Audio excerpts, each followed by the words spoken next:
নমস্কার বন্ধুরা, money magnet চ্যানেলে আপনাদের স্বাগত। আজকের ভিডিওতে আমি সিলভারের যে কারেন্ট প্রাইস চলছে এবং সেখানে যে একটা সিলভার বড়সড় টপ বানিয়ে ফেলেছে প্রায় 3 লাখ টাকার মতো, সেইটার আমি কথা বলতে চাইছি এবং সেখানে কি আমাদের স্ট্র্যাটেজি হওয়া উচিত সেটা নিয়েও কথা বলবো।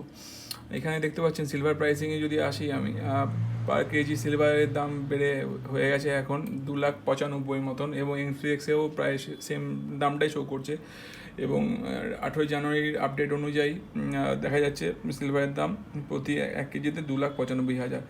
এবার এর আগে আমি যখন সিলভার প্রাইসিং নিয়ে কথা বলেছিলাম তখন মোস্ট প্রবলি ওই 12ই জানুয়ারি নাগাদ, তখন ওই সিলভার প্রাইসিং দাম ছিল 2,75,000, সেখান থেকে বেড়ে 2,95,000। এবং এর আগে আমি সিলভার নিয়ে একটা ভিডিও করেছিলাম যেখানে মতিলাল ওসওয়ালের তরফ থেকে সিলভারের একটা আপসাইড ট্রেন্ড দেওয়া ছিল, মানে আপডেট যেটা হওয়ার চান্স আছে তারা বলছে, এবং সেটাতে এই সিলভারের দাম হওয়ার সম্ভাবনা রয়েছে 3,20,000 মতন, এবং আমি দেখছি সেই দিকেই যাওয়ার একটা চান্স দেখতে পাচ্ছি।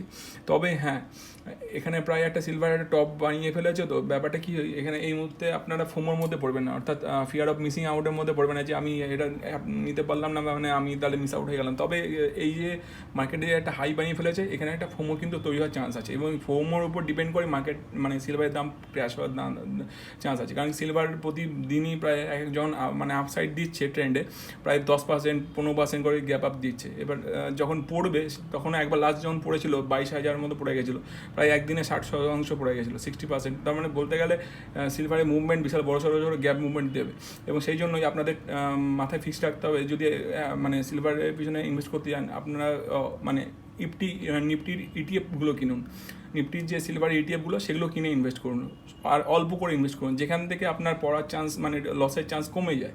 এরকম না যে বিশাল বিশাল ইনভেস্ট করে ফেললাম, পরে দেখা গেল ফেসে গেলাম, আর এখানে টপে ফেসে যাওয়ার চান্সও রয়েছে। হ্যাঁ, তবে মেটাল যেহেতু টপে ফাঁসলেও হয়তো দীর্ঘদিন ফেসে থাকতে হবে না, তারপর আবার একটা মুভমেন্ট দেখতে পাবো, কিন্তু পেছাদার তো চান্স রয়েছে। তো এই জন্যই বলছি, আর সিলভারের দাম যেহেতু একটা বড়সড় পজিশনে চলে এসেছে, সেই জন্য আরও বলতে চাইছি, কারণ কি মানুষ চেষ্টা করে সবসময় যে কোনো মেটালের দাম যখন বেড়ে যায় তখন তার একটা সাবস্টিটিউট খুঁজতে থাকে। সাবস্টিটিউট বা সিলভার সাবস্টিটিউট হতে পারে কপারের দামটা কম আছে, তখন আস্তে আস্তে এটা শিফটিংও হতে পারে, সেক্ষেত্রে সিলভার একটা ক্র্যাশ করতে পারে, ডিমান্ড আর সাপ্লাইয়ের মধ্যে একটা মানে মিসম্যাচ আসতে পারে।